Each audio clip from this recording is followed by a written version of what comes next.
Les gens qui vous véhiculent disons, ces publications allant dans le sens de l'impertinence totale dans les réseaux sociaux sont majoritairement les communicateurs de M. Richard Miege-Manguez-Mons et les partisans du parti politique de M. Chizaïnga.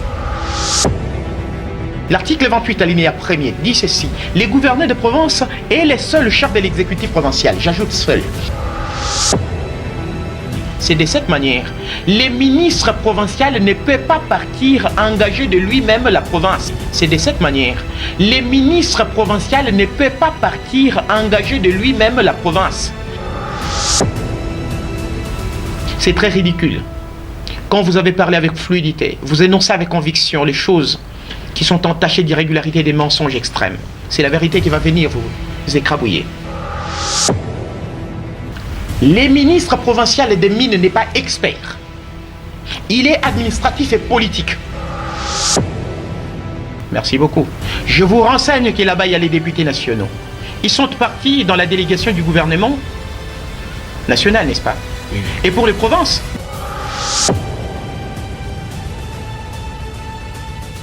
Voilà, fidèles téléspectateurs de Loloba Vérité, voici pour vous un nouveau numéro de Loloba Vérité, une émission qui aujourd'hui parle d'elle et fait parler d'elle. C'est quoi Loloba Vérité? C'est vous donner l'information à la source, la vraie. C'est celle que nous voudrons bien que vous puissiez commencer à consommer chaque fois. Loloba Vérité aujourd'hui reçoit pour vous un habitué, c'est un habitué de cette émission, il s'appelle Brunel Kachi, il est communicateur de Madame le Gouverneur ici en province. Nous disons Brunel Kachi, bonjour et bienvenue dans Loloba Vérité. Merci beaucoup cher ami, merci cher Okito, je suis très content pour votre invitation et je me sens quand même honoré pour aujourd'hui. Je crois que nous serons à la hauteur de donner des informations fiables, mais aussi de mettre nos opinions sur les matières qui nous concernent. Merci beaucoup Brunel Kachi. Si vous avez donc l'habitude de suivre la Loloba Vérité ou bien si vous voulez encore suivre la Loloba Vérité, faites ceci. Vous pouvez vous abonner et partager, aimer, parce que la Loloba Vérité est là. C'est la seule manière que vous pouvez faire pour nous montrer que vous êtes en train de nous soutenir et de soutenir la Loloba Vérité. Nous disons également merci beaucoup à tous ceux qui nous suivent et qui nous encouragent à travers les messages. Les numéros, vous l'avez sur le bas de vos écrans et vous pouvez donc nous appeler n'importe quand. Nous ne sommes pas tendancieux, mais nous sommes là pour donner l'information et la vraie. Et si nous appelons quelqu'un sur ce plateau, ce n'est pas parce que nous sommes de sa tendance politique, mais plutôt parce que nous voulons éclairer l'opinion sur des questions en rapport avec la santé politique de notre province. Brunel Kachi, comment se porte la province du Lolaba? Exagérément bien. La province se porte très bien aujourd'hui, selon la question que vous venez de me poser, et je peux profiter de cette occasion pour parler des différentes réalisations rendues possibles actuellement et dans les stades où nous sommes ici, à l'intérieur de la province du Lolaba. C'est le cas aujourd'hui de la route Sandoa qui est au-delà déjà des 100 km, et cette route qui va atteindre Sandoa, un autre territoire de la province du Lolaba dans les jours qui viennent ici. Et je suis en train de rappeler ici que la route Sandoa commence, sûrement, la route Sandoa commence à partir des Kassaji jusqu'à Sandoa bien sûr, mais aussi dans les chevaliers des Sandoa. Nous allons sortir là-bas à Moussumba vers Mémémon Kapanga. Et donc la circulation dans cet espace va être exagérément fluide, tel que j'étais en train de le dire ici. Et au-delà de ça, nous avons la route nationale numéro 39 dont les travaux sont au-delà des 170 quelques kilomètres. Un événement où des réalisations aujourd'hui qui sont attribuées à Madame les gouverneurs intérimaires de la province du Lolaba. Je parle ici de son excellence Madame Fifi Masuka Saini. Je ne pourrais pas m'en passer sur ces chapitres également pour parler de la route nationale numéro 1, la route Ngouba. Nous sommes dans les 170 quelques kilomètres ou 100 et quelques kilomètres. Là, nous sommes dans les territoires de Louboudi. Nous sommes dans les territoires de Louboudi. Là aussi, c'est justement pour rendre fluide les trafics sur cette artère. Et là, nous avons beaucoup de réalisations à l'intérieur de la province du Lolaba. Nous avons par exemple les grands centres de santé au niveau du village Samujinga. Nous avons un grand hôpital général des références au niveau du chef-lieu du territoire des Muchacha, situé à 175 km de la ville de Kolwezi. Et les travaux mémément sur dans différentes contrées. Vous avez également ici les projets de la route Kolwezi qui va nécessairement déjà en train... Vous nous avez dit que ça va commencer au mois d'avril. Sûrement, vous êtes journaliste du terrain et vous pouvez vous informer, vous animer une émission très populaire. Je crois quand même que vous avez l'accès aux sources de l'information. Ne vous fiez pas aux spéculations des réseaux sociaux. Vous avez nous qui sommes là. Vous avez également des cabinets dans lesquels vous avez accès. Vous pouvez partir vous renseigner pour savoir à quel niveau nous sommes avec ces projets. Alors, l'au-delà de ça, il y a plusieurs réalisations à l'intérieur de la province du Lualaba. Mais malheureusement, nous entendons. Mais malheureusement, écoutez, malheureusement, ici, nous voyons des comédiens. Ils méritent d'être qualifiés ainsi, qui s'autoproclament journalistes d'investigation en se fiant ou en se focalisant. Pour nos amis, nos collègues journalistes. Je suis très modeste dans les langages. Ils sont mes confrères, mais lorsqu'ils s'approprient des qualités qu'ils n'ont pas, ils méritent des qualificatifs des fois qu'ils n'honorent pas. Ce n'est pas de l'insulte, mais au moins, je voudrais dire ici qu'ils se focalisent sur la ville de Kolwezi sans pour autant parler des territoires de la province du Lualaba. La province du Lualaba n'est pas Kolwezi. La province du Lualaba, c'est aussi les 5 territoires. Et dans les 5 territoires, nous y étions, nous avons entendu la population demander que parce que ça empêchait même les transports des marchandises, je peux dire, des nourritures mingi qu'on a toka à l'intérieur de la province, d'où il fait que au centre-ville, à Mamouville, il y a Kolwezi. Grand centre. Tellement balabala est impraticable, il n'a tout qu'à misélé. Et même d'autres de nos députés qui sont élus à l'intérieur de la province là, si je crois quand même que vous pouvez également échanger avec eux, ils peuvent vous témoigner que j'ai dit c'était vraiment impossible d'atteindre leur circonscription électorale avec des véhicules. Des fois, ils partaient à moto. J'étais parti, j'ai vu même l'école de notre député ici, Dochi, de Donachimbo. Je crois quand même qu'il peut être mieux placé pour vous parler de l'état piteux dans lequel se trouvait cette route, et qu'actuellement, je suis en train de l'informer aussi parce que je crois quand même que ça fait beaucoup de temps qu'il n'a pas été là-bas. Et il peut se déplacer actuellement, même avec les Carina, à partir des Kassagi jusqu'à Sandoa. Déjà, je crois qu'ils vont atteindre Sandoa. Nous allons devoir chercher à... C'est vraiment très bien, mais comme moi, je suis venu de là, les travaux étaient déjà au niveau du village de Winitiji, mais les travaux ont déjà avancé. Merci beaucoup, M. Brunel, de nous informer sur cette partie. Nous voudrions aussi vous parler... Et vous avez demandé également les chantiers dans la province du Lualaba. Tout va bien, tout va bien. Vous êtes... Lualaba Vérité va tourner une émission sur terrain. Faire une tournée, vous allez rentrer et vous nous donnerez raison. Merci beaucoup, M. Brunel. Mais actuellement, comment est l'atmosphère entre les ministres et Madame le gouverneur intérimaire? Parce qu'il y a des ministres qui se plaignent. Vous avez vu, si je prends ici le cas des ministres en charge de mines, ici en province, il se plaint qu'il y a extirpation des pouvoirs dans son secteur, tout ça, tout ça. Vous avez vu la lettre sur les réseaux sociaux. Écoutez. Et comment prenez-vous cette situation? Comment est-ce que vous pouvez aborder ce sujet? Parce que nous avons vu un ministre écrire le même jour, la lettre tombe sur les réseaux sociaux. Je crois que je ne suis pas venu ici pour faire ce que je peux dire culte des personnalités ou encore étaler ma nudité scientifique sur la place publique. Je suis un monsieur qui ne parle que quand il est nécessaire ou quand c'est important.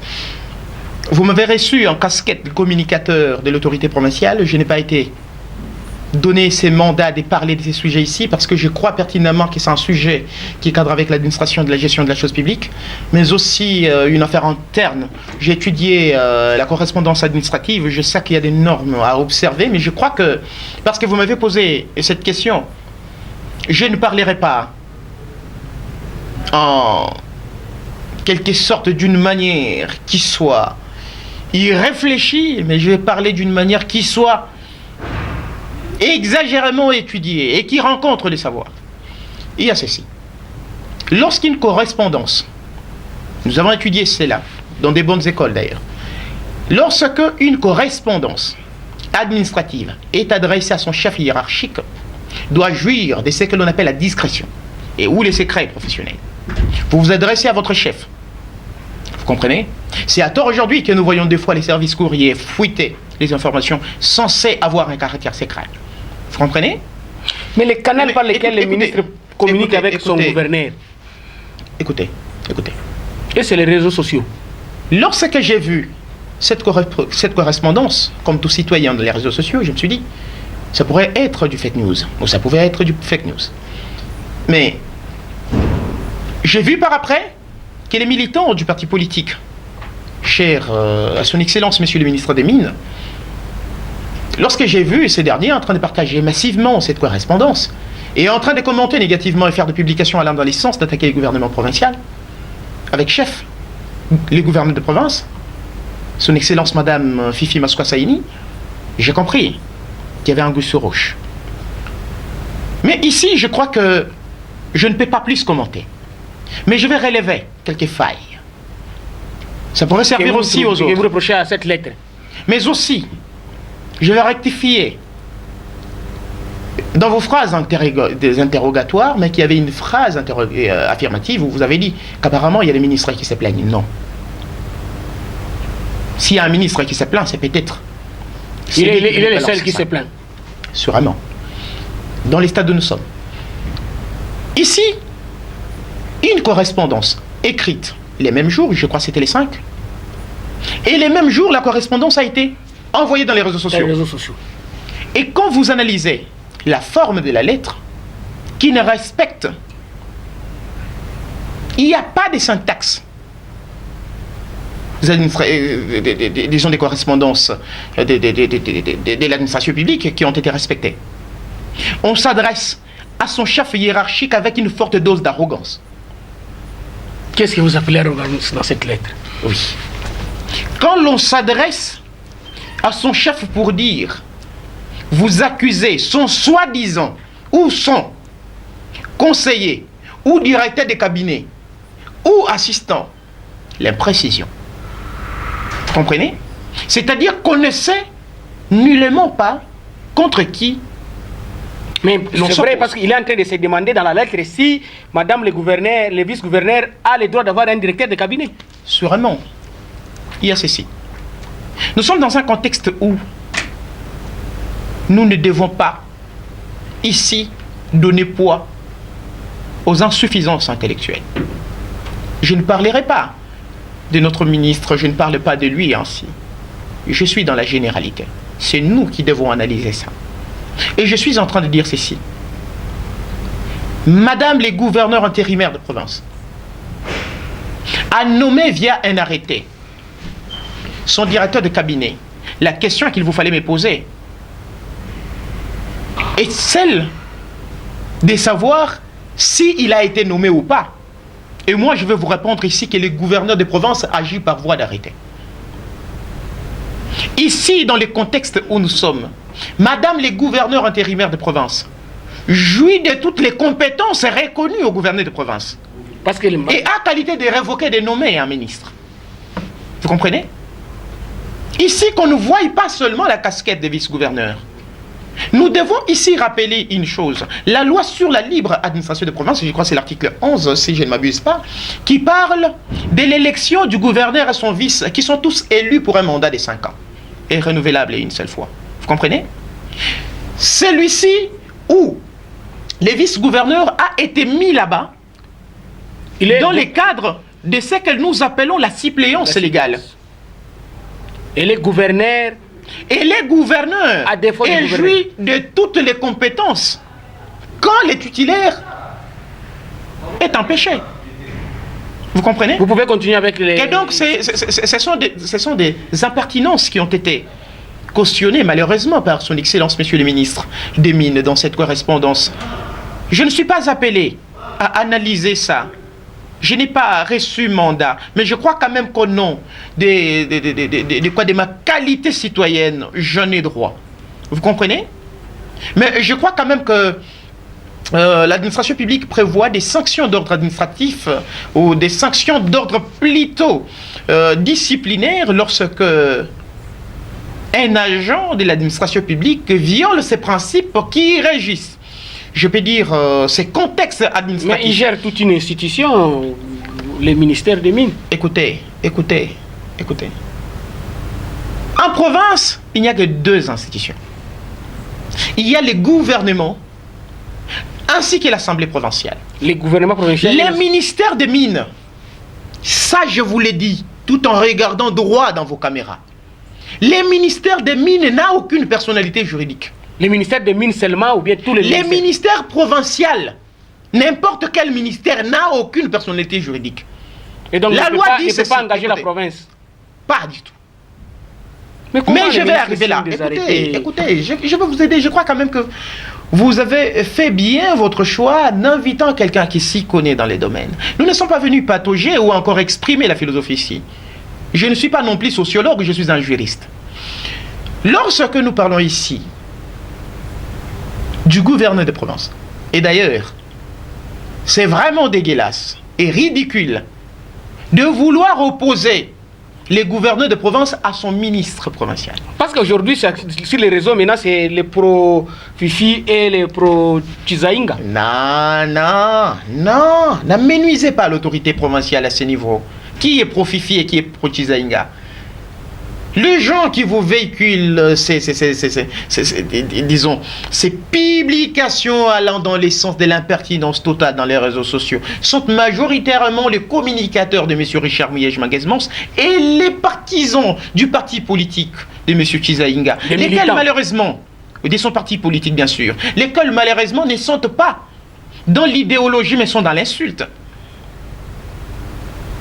Nous sommes une jeunesse appelée à succéder à ceux qui nous dirigent. Vous comprenez? Mais si nous devons préparer notre avenir dans l'insulte, je crois que c'est directement sacrifier notre jeunesse.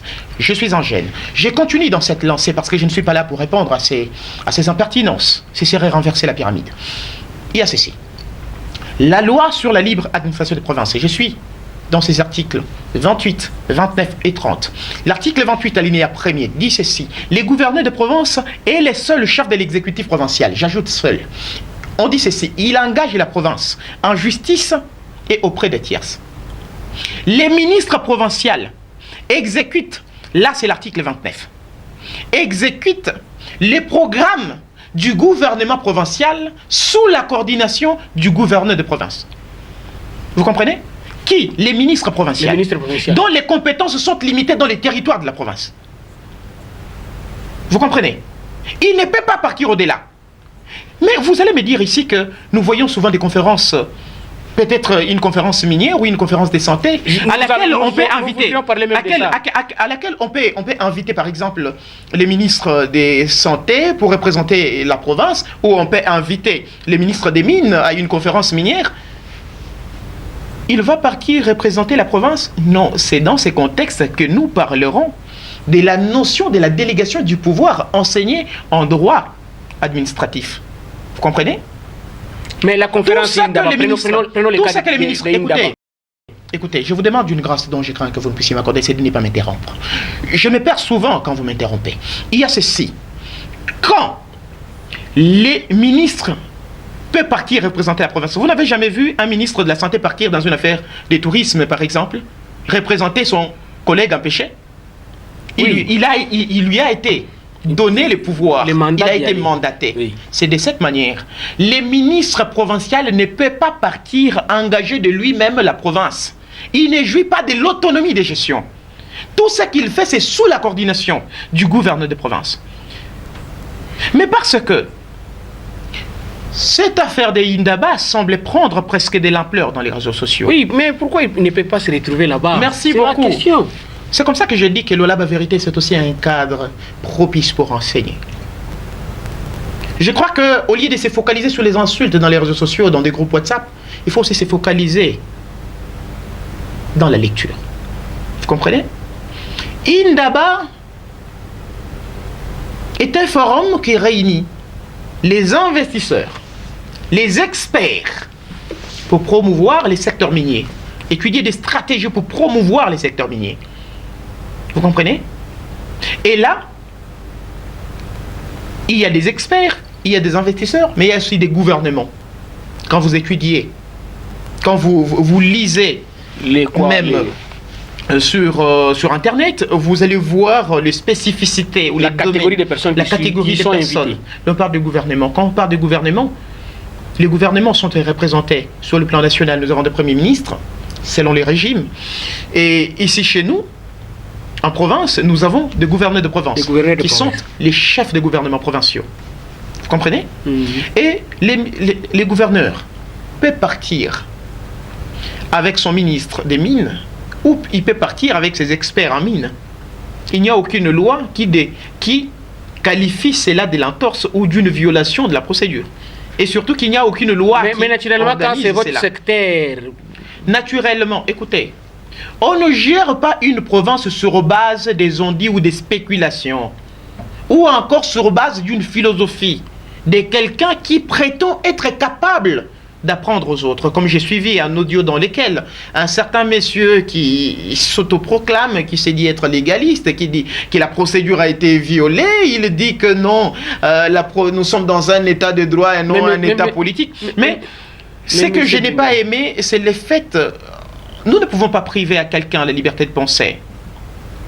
Nous avons les savants politologues, Jean-Pierre Charbonneau, qui nous demandent toujours de rencontrer nos allégations au savoir pour être pertinent. C'est très ridicule. Quand vous avez parlé avec fluidité, vous énoncez avec conviction les choses qui sont entachées d'irrégularités et des mensonges extrêmes. C'est la vérité qui va venir vous écrabouiller. Vous comprenez?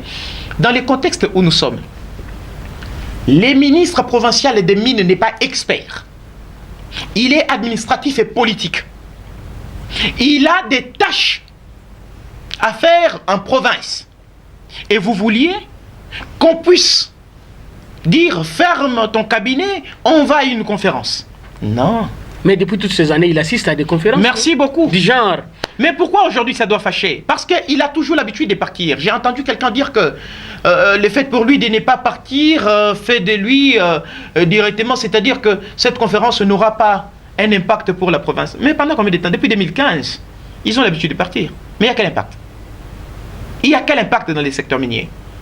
Citez-moi un seul impact. Donc, monsieur Brunel, vous trouvez normal que l'on puisse traiter en matière de mines sans un sujet, assister à une conférence sans que le ministère, le patron même de mines ne puisse être là-bas, ne puisse y assister? Les patrons premiers de mines en province, c'est les gouverneurs de province. Mettez-vous cela en tête. Je ne parle pas des patrons premiers, je parle des patrons. C'est lui le patron de ces secteurs-là. Écoutez, il est chef de son secteur. C'est ce que dit la loi sur la libre administration des provinces.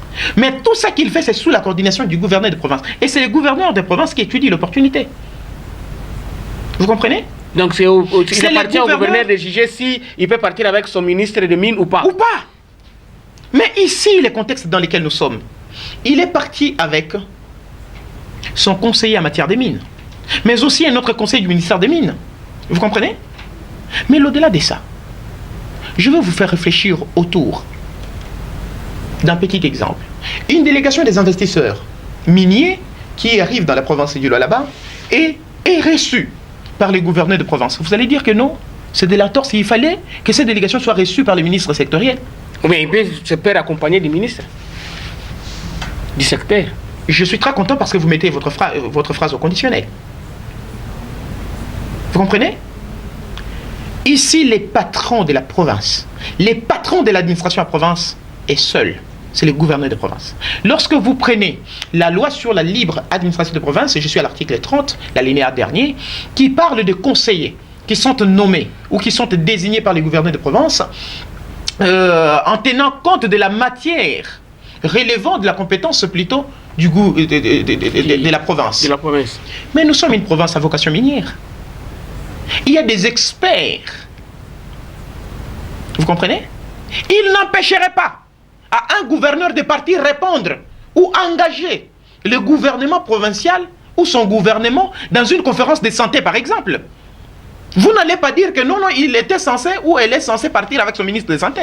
Mais monsieur Brunel, quand on part avec ses conseillers et qu'on laisse les ministres, n'est-ce pas ça qui crée des frustrations dans la province? Ça fait quand même longtemps qu'on est en train de se tirer ici en province, toujours dans des sujets en matière de compétences, qui devait faire ceci, qui devait faire quoi. Écoutez. Et c'est comme ça qu'il se plaint qu'il est en train de souffrir. Il y a d'autres sujets autour desquels les grands esprits comme nous, les grands esprits comme vous, n'ont aucune qualité de débattre. Il y a certains sujets qu'il faut qualifier de bruit de feuilles mortes. Parce qu'aujourd'hui, les réseaux sociaux, comme le disaient les savants à Huberto, les réseaux sociaux ont donné les droits des paroles à des légions, des imbéciles, ce n'est pas moi qui l'ai dit, qui autrefois ne pouvaient parler qu'au bar et dans des boîtes de nuit. Mais vous allez voir ici, ces militants qui semblent prendre défense pour le ministre provincial des Mines. Mais lui-même se plaint aussi. Ils n'ont pas d'idéologie, ils ne vous présentent aucune idéologie à part l'insulte. Et moi, je me demande, je me pose cette question, est-ce que c'est son Excellence, Monsieur le ministre des Mines, qui s'est plaint? Ou celui qui a communiqué? Mais celui qui a signé. Écoutez, si les documents... je ne suis plus, je crois, je ne suis plus dans cette lettre-là. Je vous ai dit ici que je n'ai pas été donné mandat de commenter d'ailleurs cette actualité. Je réponds comme ça parce qu'il faut éclairer la lanterne du public et élaguer les malentendus. Il se plaint où? Dans cette lettre, il dit ceci. Il dénonce l'usurpation. Mais il ne vous dit pas quelle fonction a été usurpée. Il y a ceci. En tant que juriste et connaisseur dans les domaines, un acte posé par quelqu'un qui n'a pas compétence est susceptible d'annulation. N'est-ce pas ça? Mais un acte posé par quelqu'un dont vous qualifiez d'usurpateur, mais qui pose ou qui occasionne, qui ressort des effets juridiques. Donc il vous est demandé de relire alors vos compétences. Ou je crois peut-être que certaines personnes n'ont aucun savoir sur la limitation ou les limites de leurs compétences. Merci beaucoup, M. Brunel, parce que vous avez dit que vous n'êtes pas censé parler de ça parce que vous n'avez pas réussi le mandat. Nous avons brossé ça, mais nous allons chercher à entrer en profondeur avec ce sujet. Mais entre-temps, nous voudrions...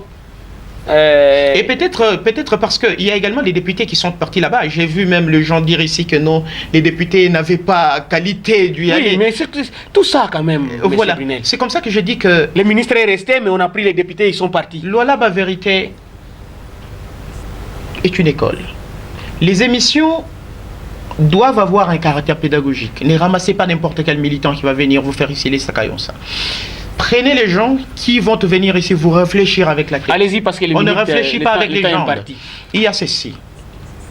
Les secteurs miniers est régi par quelle loi dans notre pays? Nous avons les codes miniers, n'est-ce pas? C'est les codes miniers. Et les codes miniers a été légiférés par qui? Par les députés. Merci beaucoup. Je vous renseigne que là-bas, il y a les députés nationaux. Ils sont partis dans la délégation du gouvernement national, n'est-ce pas? Oui. Et pour les provinces, les gouverneurs agissent par voie d'arrêté.